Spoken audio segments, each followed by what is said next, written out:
जय श्री ओम नमः सिद्धेभ्यः। सर्वमंगलमांगल्यं सर्वकल्याणकारकं प्रधानं सर्वधर्माणां जैनं जयतु शासनं जैनं जयतु शासनं। पंच परमेष्टि भगवान के आचार्य श्री गुरुवर कुंद कुंद महाराज के आचार्य श्री गुरुवर विद्यासागर महाराज की जरूर परम पूज्य निर्यापक श्रवण मुनि पुंगव श्री सुधा सागर जी महाराज की, जय परम पूज्य चुल्लक श्री गंभीर सागर जी महाराज की, समस्त मुनि संघ की।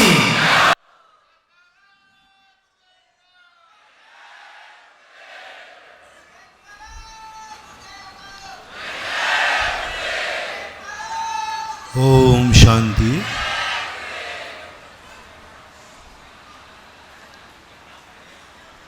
जीवन सदा कोई ना कोई सगुन लेकर के जन्मता है।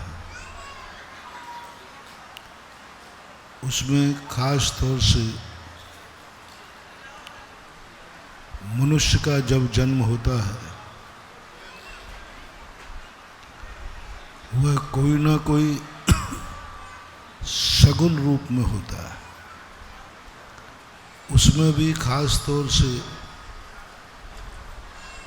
जैन कुल में जिनका जन्म होता है वो पूर्व भव से ही अपने जीवन का सगुन लेकर के आते हैं। पूर्व भव में ही उनका निश्चित हो जाता है कि ये इसको जहाँ जाएगा उसको सगुन मिलना चाहिए, शुभ लक्षण मिलना चाहिए, कोई ना कोई मांगलिक वस्तु इसको मिलना चाहिए। और यह निर्णय पूर्व भव में जब कम करता है तो सबसे पहले क्षेत्र मंगल देखा जाता है। उसके पहले एक द्रव्य मंगल आता है। पूज्यवर नेमीचंद महाराज ने द्रव्य मंगल की एक बहुत बड़ी चर्चा की। द्रव्य मंगल का अर्थ होता है व्यक्ति स्वयं के लिए स्वयं मंगल रूप है कि नहीं। स्वयं के लिए तुम्हारी किस्मत तुम्हारे लिए मंगल रूप है कि नहीं। तुम्हें जो कुछ भी तुम्हारी जिंदगी में तुमने कर्म बांधा है उस कर्म में कोई मंगल कर्म है कि नहीं, कोई शुभ कर्म है कि नहीं। जो कुछ भी हमारे जीवन में घटित होता है इसकी तैयारी एक भाव पहले होती है। एक भाव पहले व्यवस्था बनाई जाती है कि इस व्यक्ति का द्रव्य मंगल करो। पहले जो व्यक्ति द्रव्य मंगल कर लेते हैं उन्हें नियम से कोई ना कोई एक ऐसा शुभ मंगल कर्म बनता है, एक ऐसा पुण्यदायी मंगल बनता है कि उसके आने वाले जीवन में कितने भी विघ्न आ जाएं, लेकिन यदि द्रव्य मंगल हमारा मजबूत है, शुभ है, तो वो विघ्न तुम्हारी जिंदगी को कभी परेशान नहीं कर सकते, विघ्न नहीं डाल सकते, तुम्हारी आंख में आंसू नहीं आने देंगे। द्रव्य मंगल, सारे दुनिया के मंगल तो हमें बहुत बार मिले, अरहंत मंगल, सिद्ध मंगल, साहू मंगल, लेकिन एक सबसे बड़ा मंगल है हर व्यक्ति स्वयं द्रव्य मंगल जिसे बोलते हैं। क्या तुमने ऐसा कोई कर्म बांधा है जो तुम्हारी जिंदगी का मंगलाचरण कर सके? जब तुम्हारा मरण हो और जैसे ही तुम्हारा नया कर्म उदय में आए, वो नया कर्म तुम्हारा मंगल बन जाए, सगुन बन जाए। पहला कर्म जैसे ही मरण प्राप्त होता है तो सबसे पहले देता है, मरने के बाद सबसे पहला कौन सा कर्म उदय में आया, और जो कर्म उदय में आया है बस उसी से तुम्हारी जिंदगी का निर्णय किया जाएगा। उसी के माध्यम से कहा जाएगा कि इसकी कुंडली कैसी होगी, इसका जीवन कैसा होगा, कैसा व्यतीत होगा। क्यों करते हैं मंगलाचरण? क्यों किया आपने उद्घाटन? क्यों करते हैं ध्वजारोहण?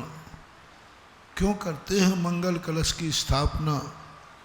क्यों करते हो दीप प्रज्वलन? क्यों करते हो मंगलाचरण? ये बहुत बड़े शगुन है महानुभाव। ये कुछ नहीं करते, ये जब भी तुम्हारी जिंदगी में आते हैं तो तुम्हारे विघ्नों को टालते हैं। विघ्नों को शोषण करने की ताकत होती है। आज तुमने ये फीता नहीं काटा है, 4 महीने तक जब का आपका संकल्प हो, उतने समय के लिए संसार की कोई भी देवत्व शक्ति कभी भी यदि बुरी नजर से देखेगी तो ये फीता उसकी आंख में धूल झोंक देगा, तुम्हारा कुछ भी नहीं होगा। अब इस पंडाल के अंदर कोई भूत प्रवेश नहीं कर सकता, बाह्य एनर्जी प्रयोग नहीं कर सकती, कोई तांत्रिक प्रवेश नहीं कर सकता। कोई तांत्रिक का कितना भी बड़ा तांत्रिक यहाँ कोई मूठ फेंक देवे, वो वहीं रुकेगी जहाँ तुमने दीप फीता काटा है, जहाँ से तुमने उसका शुरुआत किया है।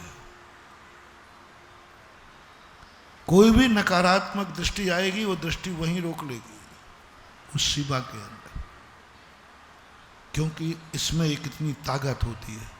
एक सगुन किया है तुमने, एक शुभ की स्थापना की है तुमने, एक तुमने उद्घाटन किया है। अब जिन लोगों ने उद्घाटन किया है उनका पुण्य देखिए।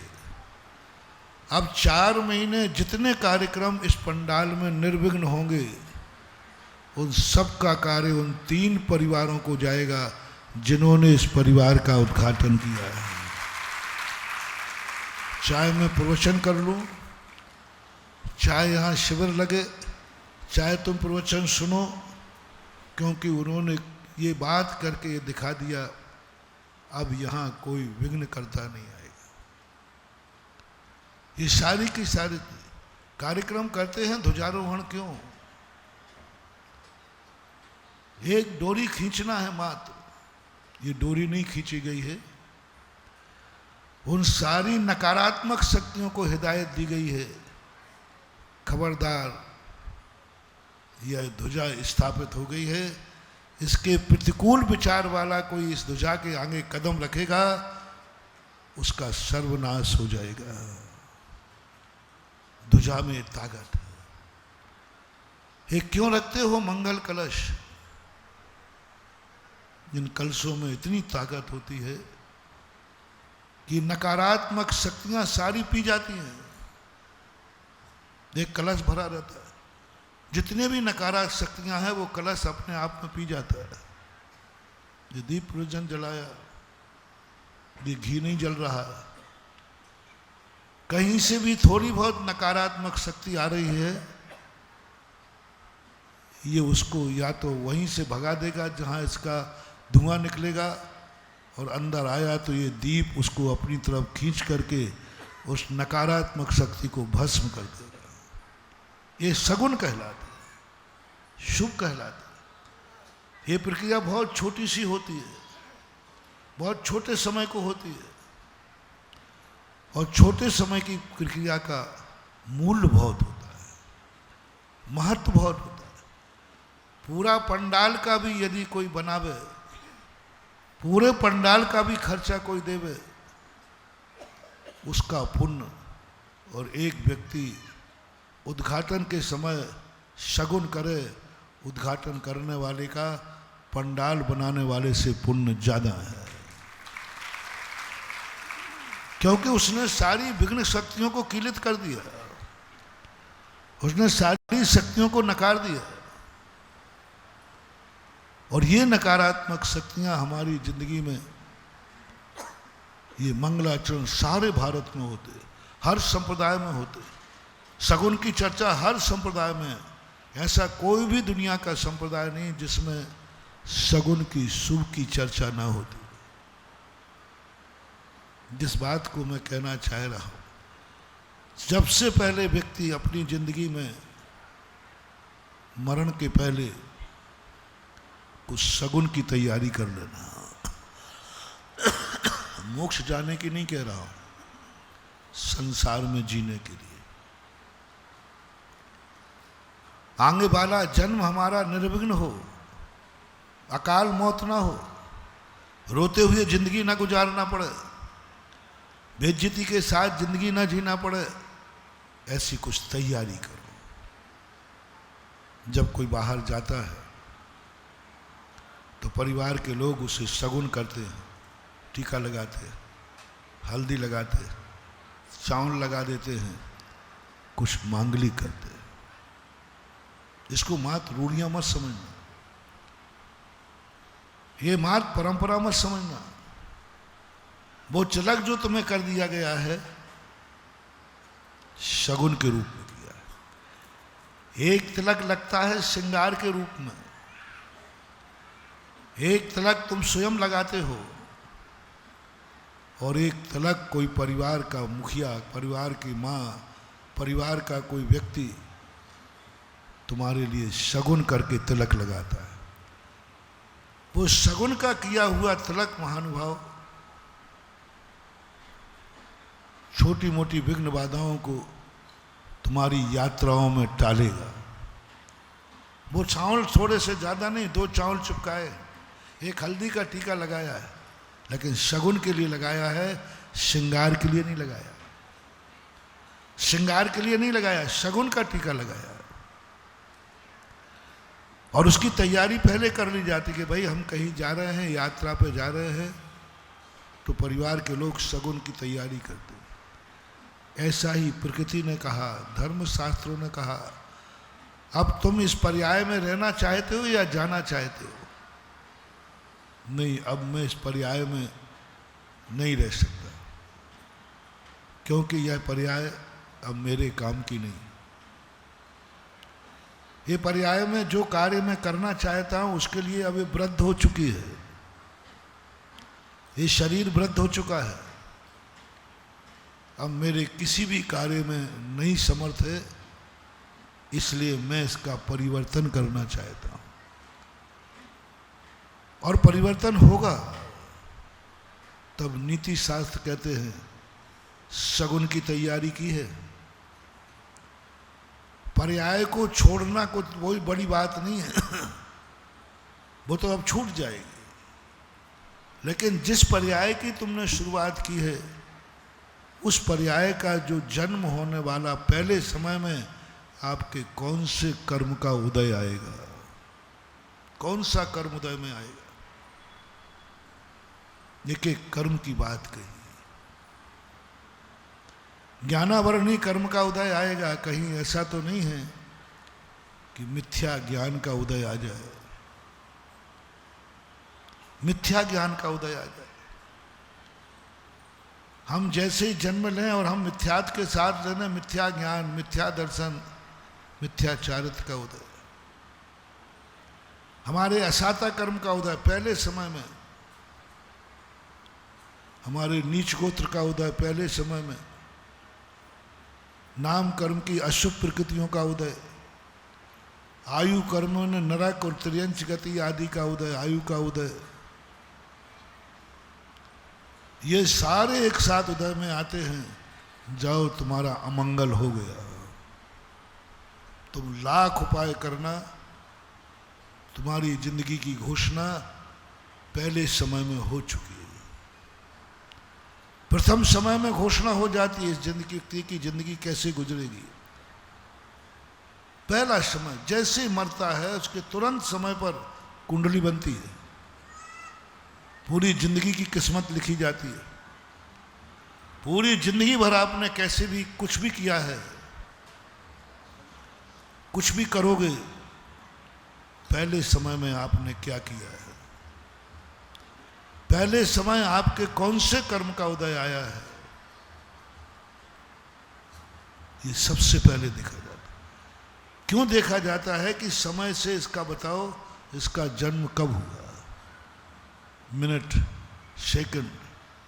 सही कुंडली जब ही बना सकता है ज्योतिषी जब आप गर्भ से बाहर आने का मिनट और सेकंड भी बताओगे।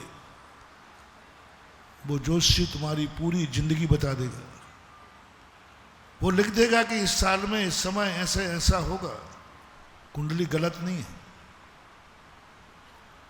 बस तुम्हारा समय सही चाहिए,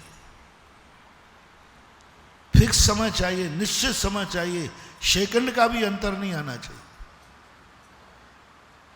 उस समय वो तुरंत देख लेगा इस समय जिसने जन्म लिया है उस समय ब्रह्मांड में कोई शगुन नहीं है, इस समय सब कुछ अपशगुन है।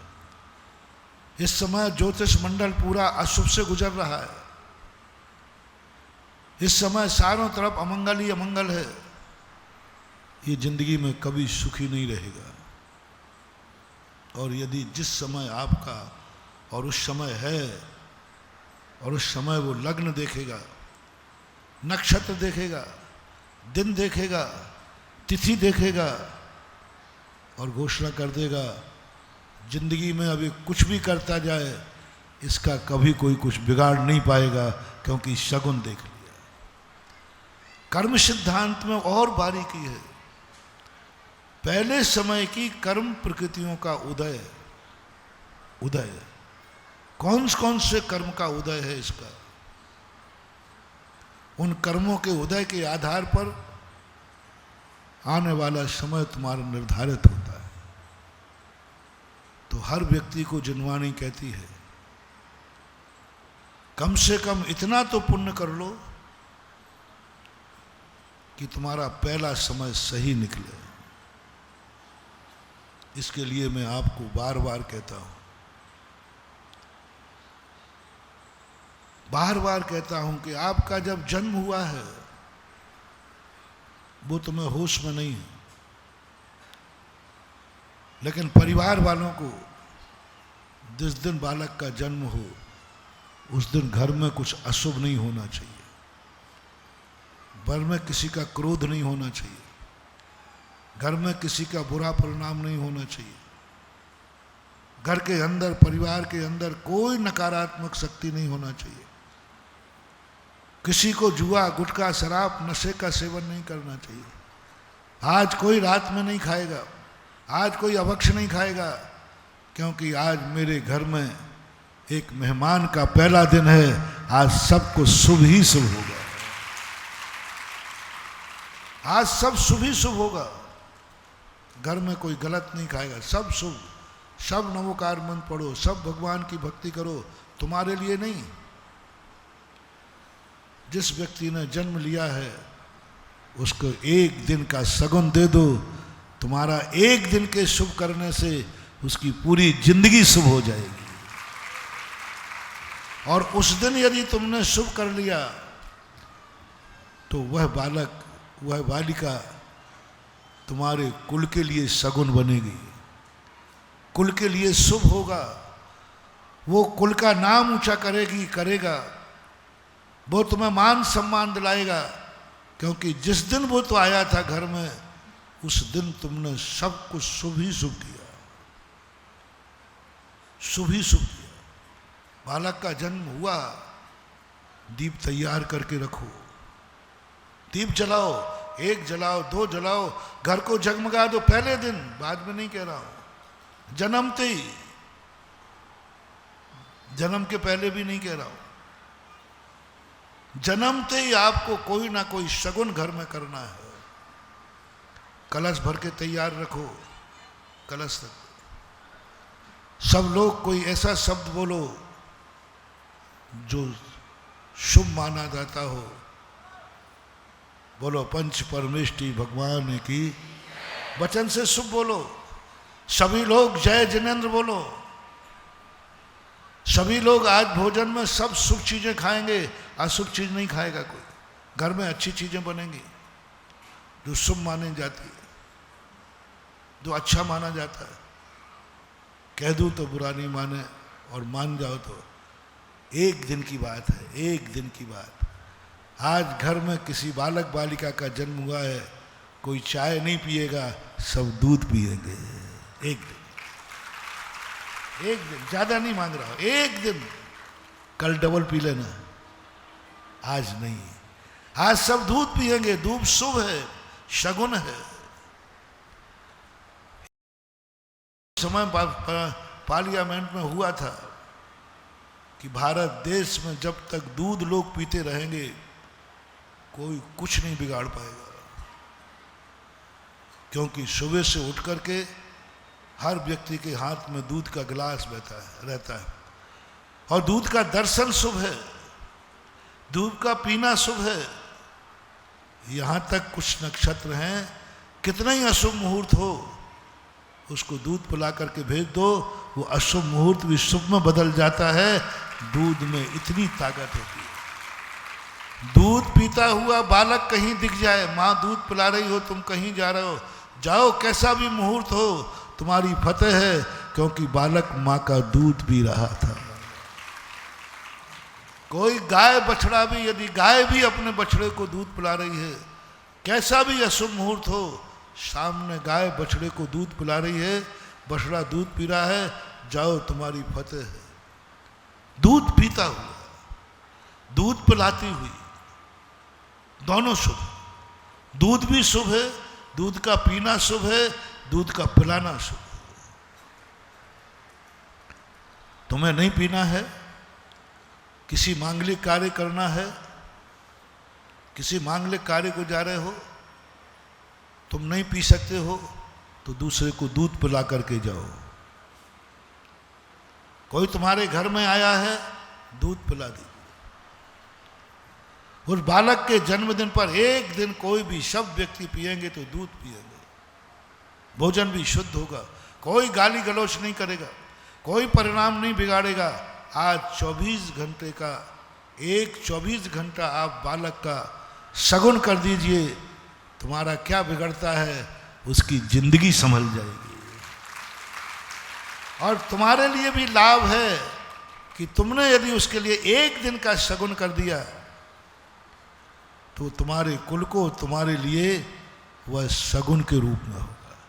चाय शुभ नहीं है, चाय अमंगल है। सुबह से चाय का दर्शन ज्योतिष शास्त्र, चाय शराब जिसमें निकोटीन नाम का जहर होता है, एक छोटा सा होता है, तो ये सब अमंगल कहलाते, अशुभ कहलाते। उठते ही चाय का दर्शन बहुत अशुभ होता है। तुम नहीं मानोगे तो इतना कर लो, सुबह उठ करके एक घूंट चाय पी, दूध पी लेना, बाद में तुम्हें जो पीना है जो पी लेना। पहला एक घूंट मात आप दूध का पी लो, पहली दृष्टि दूध पे पड़ जाए, बस इतना सकल। मैं उस बालक के संबंध में कह रहा, पहला दिन, एक दिन। और यदि इसलिए, और जब तुम्हारा जन्मदिन आवे, उस दिन भी मैंने कहा, नए वर्ष को भी मैंने कहा था इस बार सबसे, कि बस नए वर्ष के दिन आप शगुन करो। नया वर्ष होटल में नहीं, नया वर्ष गार्डन में नहीं, नया वर्ष का दिन पापियों के बीच में नहीं, नया वर्ष पापी क्षेत्र पर नहीं, नया वर्ष गलत कार्य करते हुए नहीं। नया वर्ष आपकी जिंदगी में सबसे शुभ क्या है, आपकी जिंदगी का सबसे बड़ा मांगलिक क्या है, आप नया वर्ष उनके बीच बिताइए, यानी भगवान अरहंत नया वर्ष तीर्थ क्षेत्र पर व्यतीत करिए। एक दिन होटल में नहीं, धर्मशाला का कमरा नहीं मिले तो फर्श पे सो जाओ, कुछ भी नहीं मिले तो वो दिन खड़े खड़े तुम तीर्थ क्षेत्र पर व्यतीत करो। तुमने पूरी साल का मंगल कर दिया, तुम्हारी जिंदगी में बहुत बड़ी चीज। एक दिन का, एक दिन पहले का मैं मना नहीं कर रहा हूं, एक दिन बाद का तुम जानो, तुम्हारा काम जाने। मैं एक दिन का तुम्हारे लिए बहुत बड़ा मोटिवेशन दे रहा हूं। आप लोग पहला दिन बिगाड़ते हैं, साल का नया दिन ही आप सबसे ज्यादा बर्बाद करते हैं। ये पर्व त्योहार आपके सगुन के लिए आते थे। त्योहारों के दिन क्यों धर्म किया जाता है, त्योहारों के दिन अच्छे कार्य क्यों किए जाते हैं, और आज सब कुछ उल्टा होता है। त्योहार के दिन भारत देश में सबसे ज्यादा शराब पी जाती है। त्योहार के दिन, कोई शगुन के दिन सबसे ज्यादा बुरे कार्य किए जाते हैं। दिवाली के दिन सबसे ज्यादा जुआ खिलता है, दिवाली के दिन सबसे ज्यादा जुआ। कितना भी तुम कर लेना महानुभाव, दिवाली के दिन का खेला हुआ जुआ, चाहे हारो या जीतो, तुम पूरी साल सिर फोड़ते रहना, तुम्हारा साल का अंत कर्जे में और कड़की में बीतेगा, क्योंकि तुमने दिवाली के दिन जुआ खेला था। लोगों ने शगुन मान लिया पाप को। कई लोग कहते हैं दिवाली का शगुन, कोई नहीं मिलता है तो घर के लोग जुआ खेलते हैं। अरे कोई प्राणी नहीं तो मियाँ बीवी जुआ पे बैठ जाते, बोले शगुन तो करना है, दोनों जुआ खेलने लग जाते। सबसे बड़ा अमंगल अब शगुन होता है। दिवाली के दिन नहीं खेलना, दिवाली के दिन कुछ नहीं करना, क्योंकि शगुन का दिन है आपका। नए वर्ष के दिन आपको कुछ क्षेत्र अच्छा चुनो जो तुम्हारे शुभ, उनके साथ रहो जो तुम्हारे लिए सदा हित की बात सोचते, तुम्हारे संबंध में सोचते, जो तुम्हारे लिए मरने को तैयार हैं, जो तुम्हारे लिए जिंदगी भर सोचते रहते हैं। उनके बीच में नया वर्ष व्यतीत करो। एक दिन अपने माँ के साथ व्यतीत करो, अपने बच्चों के साथ व्यतीत करो, अपनी पत्नी के साथ व्यतीत करो, अपने घर में व्यतीत करो। फर्स्ट स्थान कौन सा दिया? सबसे बड़े सगुन कौन है? आपके भगवान, आपके गुरु, आपके तीर्थ। साल भर में कभी जाओ या नहीं जाओ, पहला 1 तारीख का दिन आपका भगवान के साथ बीतना चाहिए, गुरु के पास बीतना चाहिए, तीर्थ क्षेत्र पर बीतना चाहिए, जिनवाणी माँ के स्वाध्याय में बीतना चाहिए। साल में 1 दिन मत करना। तुम्हें जिनवाणी में पढ़ने में मन नहीं लगता, मत पढ़ना, मेरा कहना मान जाओ। जिस दिन आपका साल का पहला दिन हो, उस दिन भर आप शास्त्र का स्वाध्याय कर लेना। उस दिन सगुन के रूप में, आज मेरे साल का पहला दिन है, आज मैं स्वाध्याय करूंगा। सगुन के रूप में, ग्रहण के रूप में नहीं, अच्छे बुरे के रूप में नहीं, ज्ञान के लिए नहीं, सगुन के रूप में आज स्वाध्याय होगा। आज मेरी जिंदगी का, आज मेरा नया वर्ष मानता हूं। कहीं भी हो, जैसे भी हो, आज गुरु का दर्शन तो होगा।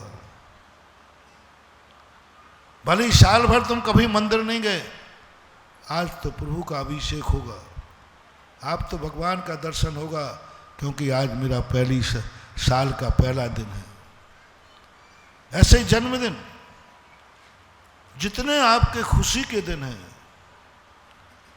जिस दिन आते ही आपको आनंद आता है, जिस दिन आपको आह्लाद आता है, ऐसा लगता है आज का दिन मेरी खुशी का है, बस फैसला करो आज का कि वह दिन, मान लो जन्मदिन आपको अच्छा लगता है, बस एक ही काम करना है, ये जन्मदिन कुछ अशुभ मत करना।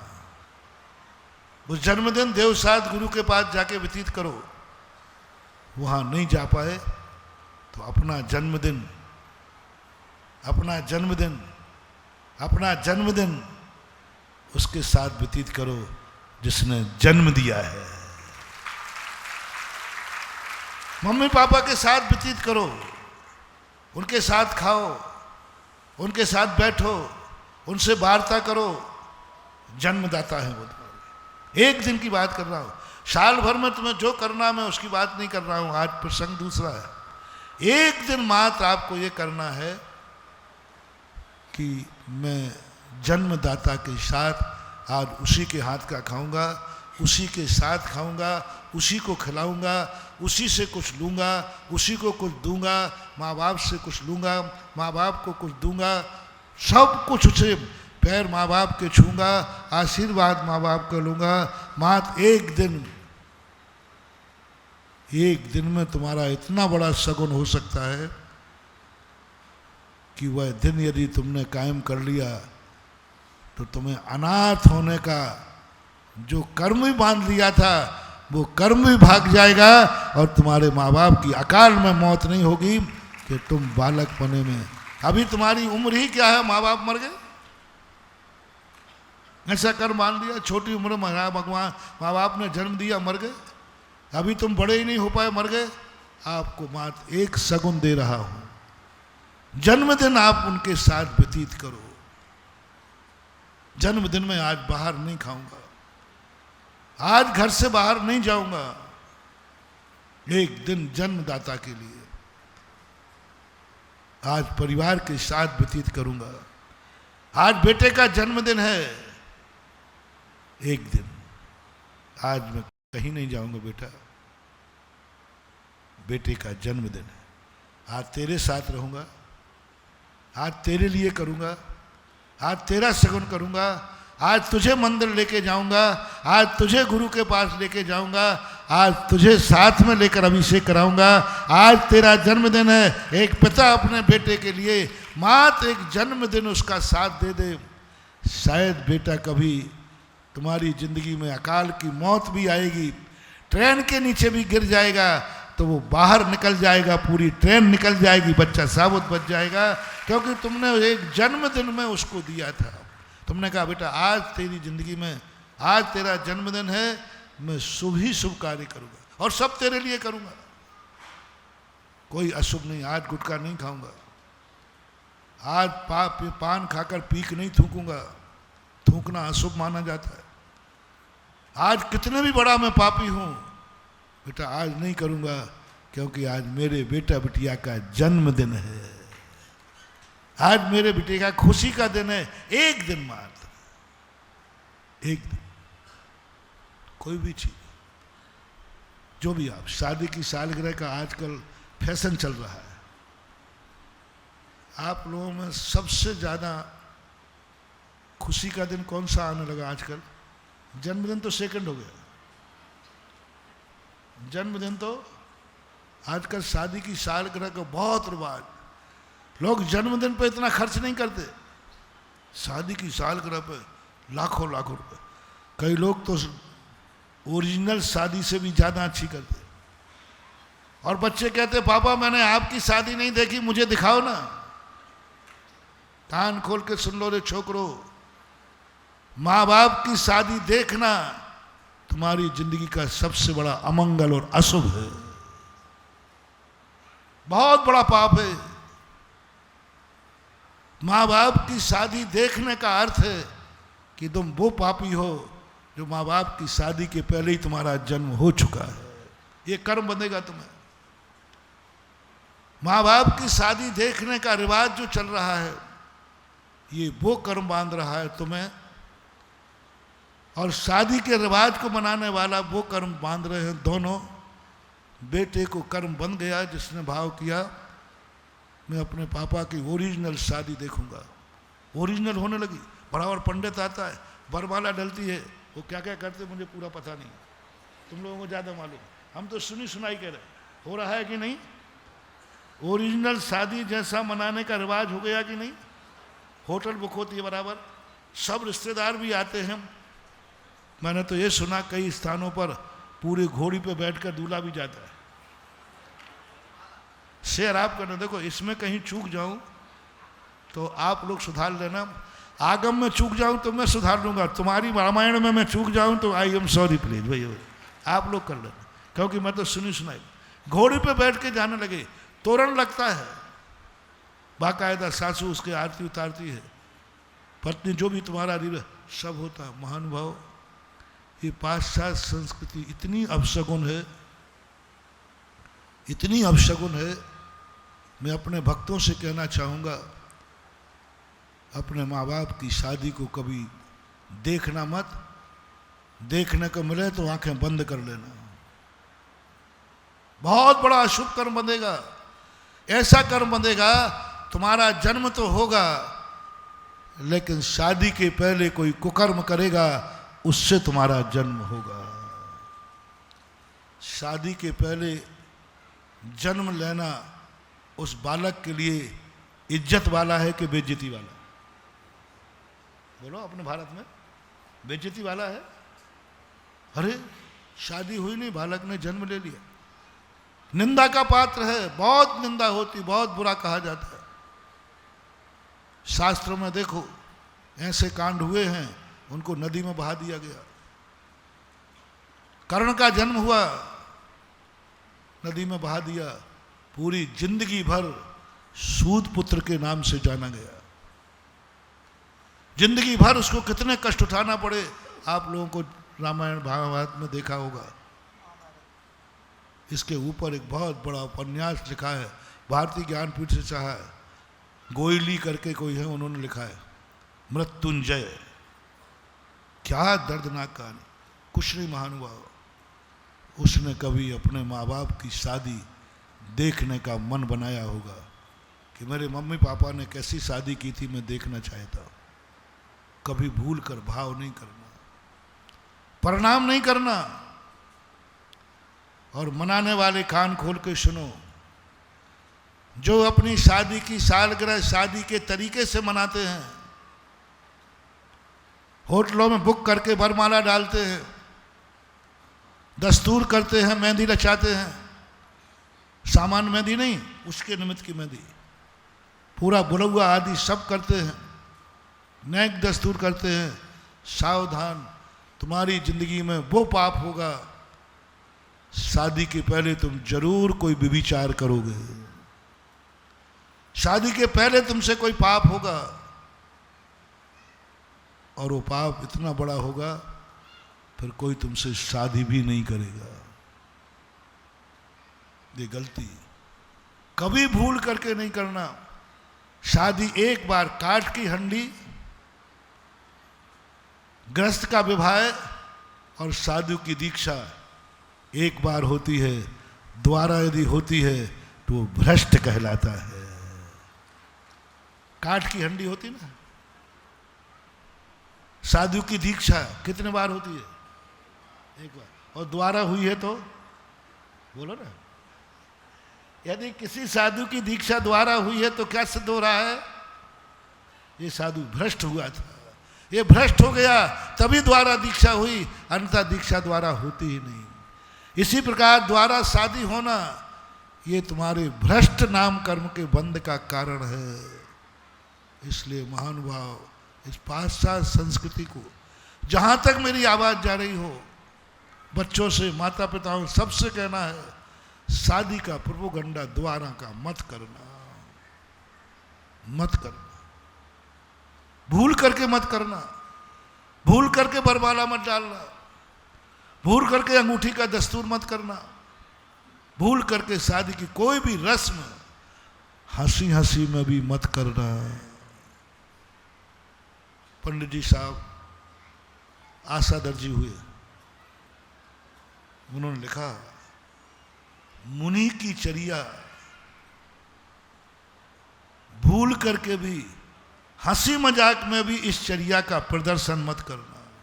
हंसी मजाक में भी नहीं, मुनि चर्या का प्रसंग हंसी मजाक में भी मत करना। झांकी में दिखाया जाए तो पर्दा डाल के दिखाना, पूरे दिगंबर होके मत करना। हाँ, दिगंबर, इस चर्या का कोई रूप नहीं। 16वीं शताब्दी के लगभग की घटना है। एक बहुरूपिया था, ब्रह्म गुलाल, संमत आगे पीछे हो सकता है, बहुरूपिया था। वो इतने भेष धारण कर लेता था, ओरिजिनल पता कोई भी नहीं पकड़ सकता कि ये नाटक कर रहा है, ओरिजिनल कर रहा है। एक राजकुमार से उसकी दोस्ती थी, दोनों दोस्त थे।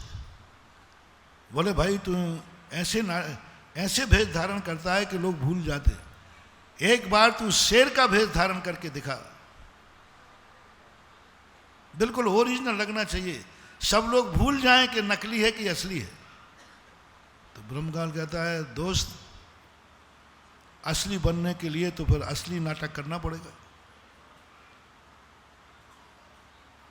और फिर किसी की मौत हो गई तो, क्योंकि असली शेर बीच में आवे और पंजा नहीं मारे तो फिर कैसे असली कहलाएगा। उसने कहा हाँ हाँ कर, नकली तो नकली होगा, तुझे माफ है, लिख के ले लिया उसने। तो असली जैसा शेर का रूप नाटक करके दिखा, और सारी सभा को कोई भी व्यक्ति तुझे पकड़ नहीं पाए कि असली है या नकली, कोई भी नहीं पकड़ना दे। यदि पकड़ा गया तो तुझे हम राजकीय दंड से दंडित करेंगे, बंदी बना लिया जाएगा, आज के बाद तेरा धंधा बंद। शर्त है, यदि तू पकड़ा गया, किसी ने कह दिया अरे ये तो नकली शेर है, ये तो नाटक है, ये तो ब्रह्म गुलाल है, कहीं से भी नहीं पकड़ा जाना चाहिए। उन्होंने कहा राजकुमार मत दो चुनौती मुझे, क्यों एक जीव के प्राण लेते हो। उन्होंने कहा कर, कितना करेगा, कौन नहीं जानता असली और नकली को। वायदा हो गया, सब कुछ हो गया, लिखा पढ़ी हो गई, ठीक है। असली शेर का समय निश्चित नहीं होता, किस दिन नाटक किया जाए, प्री प्लानिंग से नाटक नहीं। असली शेर कब आएगा ये निश्चित नहीं होता, पहला ये करिए। कभी भी किसी भी समय असली शेर तारीख देख के आता है, मुहूर्त देख के आता है, कभी भी आता। 3-4 महीने के बाद सब भूल गए कि राजकुमार भूल गया कि हमारा ये एग्रीमेंट हुआ है, सब भूल गए। और ब्रह्म गुलाल शेर का रूप धारण करके भरी सभा में आ गया, और जैसे भरी सभा में वो दहाड़ा और प्रदर्शन किया, सब लोग भाग गए, सब भाग गए, सब डर गए। और उसने राजकुमार कहाँ जाता है, वो उसकी भाषा में दहाड़ते। राजकुमार को जैसे ही झपटा, राजकुमार शेर, यदि एकाएक आप पर शेर झपट जाए तो आपकी क्या हालत होगी, सोचो कभी ऐसा हो तो। वो तो मारेगा बाद में,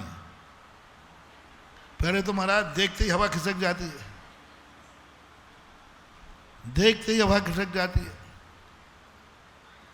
अरे वो शेर तो ठहरो, महाराज की रूपी की शेर की दहाड़ सुन के ही तुम्हारी हवा खिसक जाती है। और फिर तो वो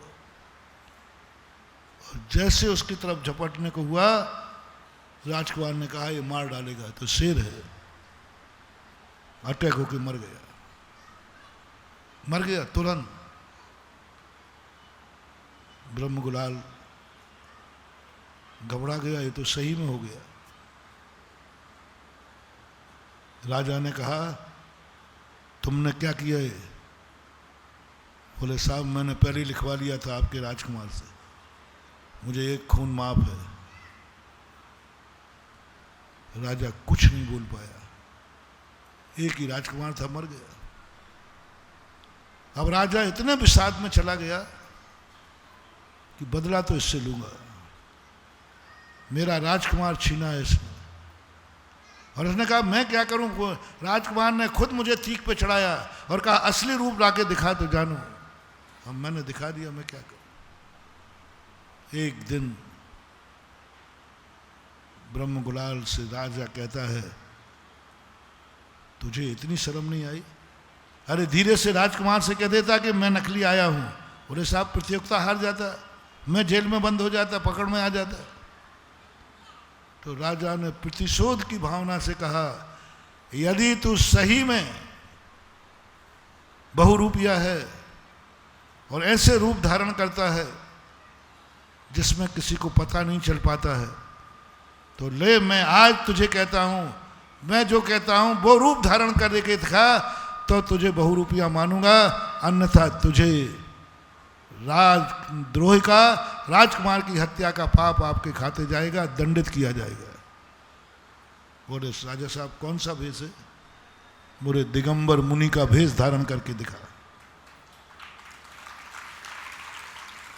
दिगंबर मुनि का भेष धारण करके दिखा।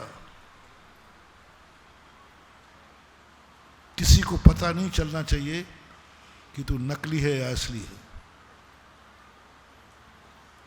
ब्रह्म गुलाल पैरों में गिर गया, राजा दुनिया के सारे भेष धारण कर सकता हूं, वह दिगंबर मुनि का भेष धारण नहीं कर सकता।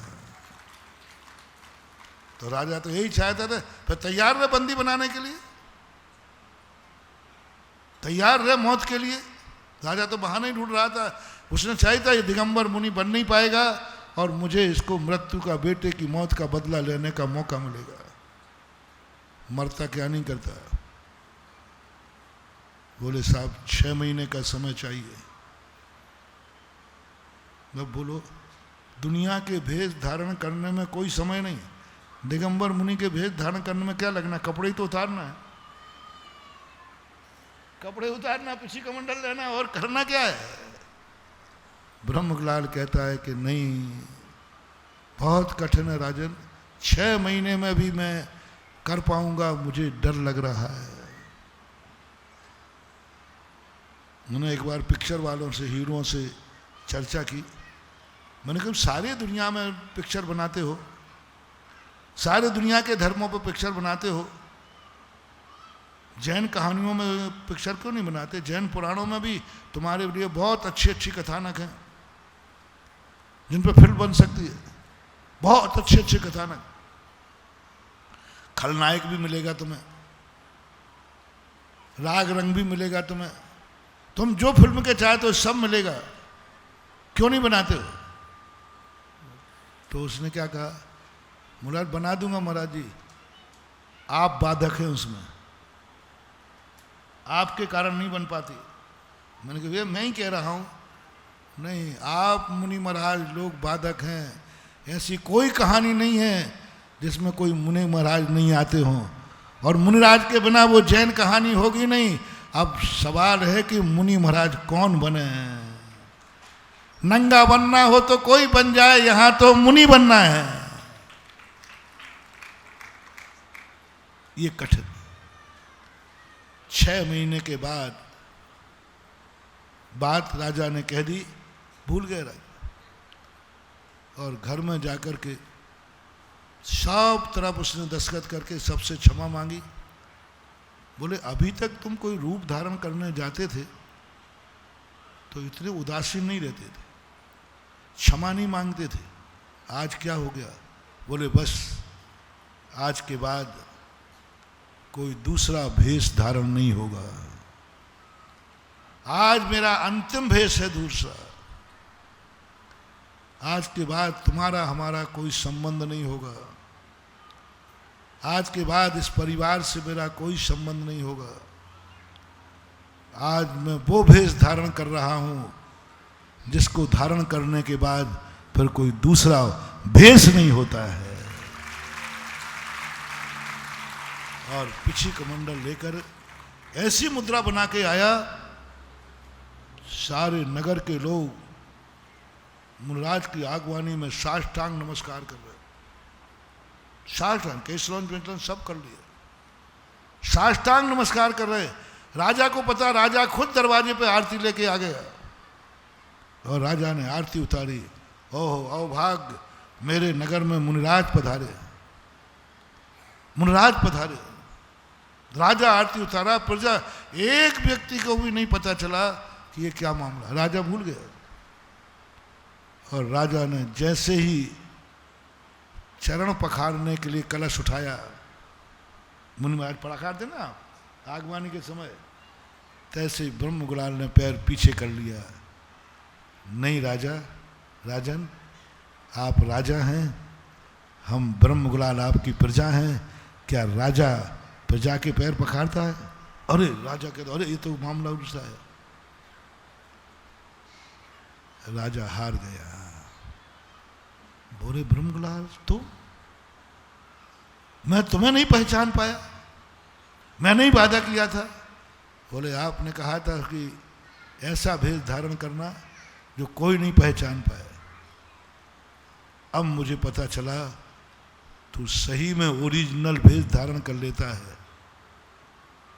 मैं हार गया। जाओ ब्रह्मगुलाल, तुम्हें अब मैं सब माफ करता हूं, माफ करता हूं तुम्हारे लिए। जाओ तुम्हें पुरस्कार देता हूं, जाओ इस प्रक्रिया चालू रखो। ब्रह्मलाल कहते नहीं राजन, बस अंतिम भेष था, इस भेष के बाद फिर कोई भेष नहीं होता है। अब नहीं, अब नहीं, बस अभी तक तो मैं नकली था, असली का स्वांग रच रहा था। अब घर नहीं जाऊंगा, अब राज में नहीं जाऊंगा। और पीछे कमंडल लेकर के ब्रह्मगुलाल वनवास में गया, वहां मुनिराज से जाके दीक्षा लिए। वहां ये शिक्षा है कि दिगंबर भेष एक ऐसा है, इसको एक बार धारण करने के बाद दोबारा धारण, बस यही स्थिति तुम्हारी है। एक बार शादी होने के बाद दोबारा शादी नहीं करना, ये व्यभिचार का पाप है, ये अमंगल है, अपशगुन है। तो फिर कैसे मनाएं? मैंने तो कभी मनाई नहीं, लेकिन कैसे मनाना ये सब जानता हूं। कैसे मनाए? तुम्हें शुभ है ना, दोनों दोनों एक दूसरे से खुश हो ना, कि तुम मेरी जिंदगी में आए मेरा सौभाग्य है, तुम मेरी जिंदगी में आए तो सौभाग्य है। जाओ शादी के दिन किसी होटल पे मत जाना, शादी के दिन अपने भगवान के पास जाना जो सगुन है। गजब, मैं तो पहले समझ ही नहीं पाया कि शास्त्र में पूज्यवत जिनसेन स्वामी ने संसार का सबसे बंधन शादी के राग का और भगवान के सामने कराया। बोले शादी करना तो भगवान के सामने करना, जिनेन्द्र देव की मूर्ति के सामने, बीतरागी के सामने राग। बोले हाँ, राग वो कीचड़ है जिस दलदल में अच्छे अच्छे लोग फंस गए, और तुमने इस दलदल में भगवान की साक्षी में प्रवेश किया तो तुम दलदल में फंसोगे नहीं, उसी कीचड़ में कमल जैसे खिलोगे, जैसे कमल खिलता है। इसलिए शादी का दिन भगवान के सामने, गुरु महाराजों के सामने, उस दिन जरूर शगुन के लिए 12 वर्षीय कोष नहीं, दोनों बैठ करके आज जरूर हम दोनों बैठकर स्वाध्याय करेंगे, क्योंकि आज हमें जिनवाणी माँ का आशीर्वाद लेना है। आज शादी की सालगिरह है ना, तो हमें जिनवाणी माँ का आशीर्वाद मिले कि हम दोनों सौभाग्यवान और सौभाग्यवती बने रहें। आज सगुन है, आज जिनवाणी माँ का आशीर्वाद लेना है। उस दिन जरूर 4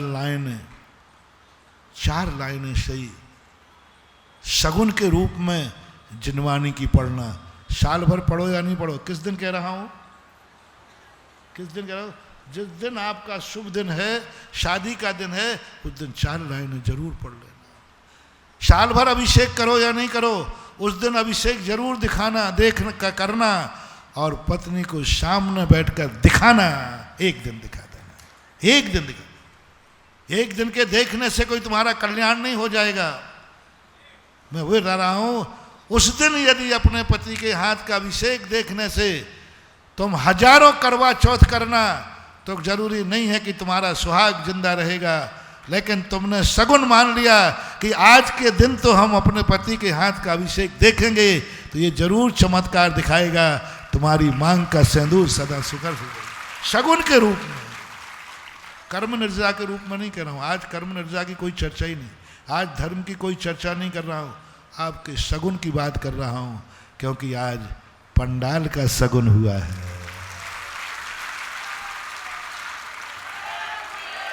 आज पंडाल का उद्घाटन हुआ है, आज कुछ सगुन कर रहे थे तो तुम फीता खोल रहे थे, हम चिंतन चल रहा था, मैंने कि इतने फीते के 11 कलश 3 लोगों ने दिए, तो मेरे मन में आया बाबा जी आगरा की भोली भाली जनता को ठगो मत, इतने से फीते की गांठ खुलाई, कितनी देर लगी, पास गांठ खुलाई, 11 कलश। आखिर ऐसा मार्केट कहीं देखा? तुरंत मेरे मन ने कहा ये उद्घाटन नहीं है, ये 4 महीने की कमाई का इन्वेस्ट है। कलश के दिन भी मैंने कहा था ये कलश नहीं है, तुम भी जानते हो बाजार में 2 लाख 3 लाख रुपए का कलश आ जाएगा, ये कलश की कीमत नहीं है, ये कीमत है इस चतुर्मास की, ये कीमत है गुरु के आगवानी की, ये कीमत है कि झांसी जैसे इतने रास्ते में पुण्यात्मा जीवों के छोड़ते छोड़ते हमारे पुण्य को जगाने की कीमत है। बताओ भैया, क्या झांसी वाले चतुर्मास नहीं चाहते थे? बोलो ना, ग्वालियर वाले, मुरैना वाले सब चाहते, कौन नहीं चाहता? हाँ महाराज, किसी ने चाहा नहीं होगा इसलिए आगरा आ गए। देखो भाई, मेरी सियार तुम्हें पता है, बोलो मुझे कितने लोग चाहते चतुर्मास के? कौन नहीं चाहता? लेकिन उन सब का पुण्य फीके हगा और आगरा का पुण्य उनसे भी आगे हुआ। ये कलश उसका है, ये कलश उसका है, ये उद्घाटन उसका है, जहां पर 4 महीने लोग प्रवचन सुने, जहां हजारों शिवरार्थी बैठ करके अपनी जिंदगी संभालेंगे।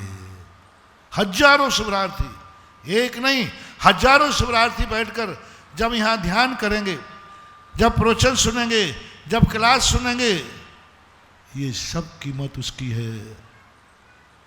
वो तीनों लोगों बहुत सस्ते में लूट लिया, मुझे मिल के लूट लिया मेरे हुस्न वालों ने, मुझे मिल के लूट लिया मेरे हुस्न वालों ने। हुस्न वाला कैसे बोलते? चहेतों ने। अब ये तीनों चहेते हैं ना, तो हम लुट गए, इतने लुट गए कि 11 कलश में ही हमने उद्घाटन करा दिया। अब इसकी कमाई देख लो कितनी है, अब कमाई देख लो इतनी कितनी है, इसका आगम देख लो कमाई कितनी है। दीप प्रज्वलन करने में एक माचिस की काड़ी जलती है, लेकिन वो दीप प्रज्वलन ने कितनों का सगुन कर दिया, कितना का मांगलिक कर दिया। वो कलश स्थापित नहीं किया, शगुन किया। इसलिए आप लोग भी अपनी जिंदगी में जब भी कोई पहला दिन हो, नागल हो, शादी की सालगिरह हो, नई गाड़ी लाए हो, नया कपड़ा पहना हो, नए जूते पहने हो, जो कुछ भी नया हो, पहली घड़ी भद्रबाहु स्वामी 48 मिनट तक तुम शुभ बने रहना। जघन्य बता रहा हूं, कपड़ा भी यदि आपने नया पहना है तो मेरा कहना है 48 मिनट तक आप अपने परिणामों को संभालना। 48 मिनट तक कोई गंदा कार्य मत करना। 48 मिनट तक कुछ गलत मत सोचना, गलत मत देखना। कम से कम 1 मुहूर्त। गाड़ी लाए हो, थोड़ी बड़ी है, एक दिन, उस दिन उस गाड़ी से कोई गलत स्थान पर मत जाना, और गाड़ी में बैठकर गलत मत खाना पीना, और गाड़ी में बैठकर कुछ गलत विचार मत करना। एक दिन, ज्यादा नहीं कह रहा, एक दिन, पहला दिन, क्योंकि गाड़ी लाए हो, मकान का नागल किया है, एक दिन बस, एक दिन मकान में शुभ कार्य करो, शुभ परिणाम करो, शुभ भोजन करो, शुभ भगवान का भजन करो, एक दिन मात्र, फिर तुम्हारी मर्जी आए तो कुछ करो। ये शगुन कहलाता है। जिंदगी का जन्मदिन की बात कर रहा था, पहला दिन आपका शगुन में, आपके घर में कोई जन्मे, यदि उसको सही ढंग से चाहते हो तो एक दिन शगुन में। अब मरने की बात जो कर्म सिद्धांत की कह रहा हो, पूरी जिंदगी में एक तैयारी कर लो, मोक्ष जाने की बात नहीं कर रहा हूं, मरना तो अपन सबको है कि नहीं? बोलो, तुम नहीं बोलो, चलो मैं बोलता हूं। मरना है, नियत सत्य को कौन स्वीकार नहीं करेगा? मरना है, मरना है, मरना है, पक्का है, कोई नहीं टाल सकता। अब क्या करें महाराज? तैयारी शुरू करो। मरना है, निश्चित है, तो मरने के बाद जन्म भी निश्चित है। हम मरने का दुख क्यों मनाएं? हम जन्म की तैयारी करें ना। मरना अशुभ है तो जन्म ना, बोलो, जन्म ना कैसे? अब तो बोल दो। हाँ, अब देखो बहुत आवाज आ गई है। जन्म तो अपन मरने का दुख क्यों मनाएं? जन्म की तैयारी करें। जब ये भी पता चल गया कि मरा है तो जन्म कहीं ना कहीं होना ही है, बस उसकी तैयारी अपन सब मिलकर करते हैं। आने दो मौत, मौत भी देखिए क्या कर रहे हो? बोले जन्म की तैयारी कर रहा हूं। यमराज कहेगा मरने के लिए, मारने के लिए आया हूं। बोले तू भली मुझे मार, मैं तो जन्म की तैयारी कर रहा हूं, क्योंकि मरने के बाद जन्म होगा, उसकी तैयारी मेरी है। संलेखना क्या है? समाधि क्या है? साधु हंसते हंसते क्यों मर जाता है? ज्ञानी हंसते हंसते क्यों मर जाता है? क्यों नहीं घबराता मौत से? क्योंकि वो कहता है मौत से घबराने की जरूरत नहीं है, मैंने जन्म की तैयारी कर ली है। उसे मौत दिख रही है अज्ञानी को, और ज्ञानी को जन्म दिख रहा है। अज्ञानी को रात दिख रही है, और ज्ञानी कहता है रात के बाद प्रभात। यदि रात नहीं हो तो प्रभात नहीं होगी, क्योंकि जहां रात नहीं होती वहां प्रभात नहीं होता। दिन तो होता है, मंगल नहीं होता, प्रभात नहीं होता। जहां रात है वहीं प्रभात है, जहां मौत है उसके बाद जन्म है। बस उस जन्म की तैयारी करो कि जब मैं मरूंगा और मेरा पहला समय जो रहेगा, मेरे सारे कर्म शुभ उदय में आएंगे। मेरा ज्ञान सम्यक ज्ञान होगा, मैं सम्यक दर्शन के साथ जन्मूंगा। बहुत बड़ी तैयारी दे रहा हूं महानुभाव, मरने से नहीं रोक रहा हूं, जन्मने की तैयारी कर रहा हूं। बस ऐसा सम्यक दर्शन मजबूत बनाओ। यद्मे वो दृश्य वो तत्वम नान्यान्न चान्न था, इत कंपाय शाम्भोवत सन्मार्ग संशय रुचि। यह सम्यक दर्शन आज मुझे प्राप्त हुआ है, अब नहीं छोड़ूंगा।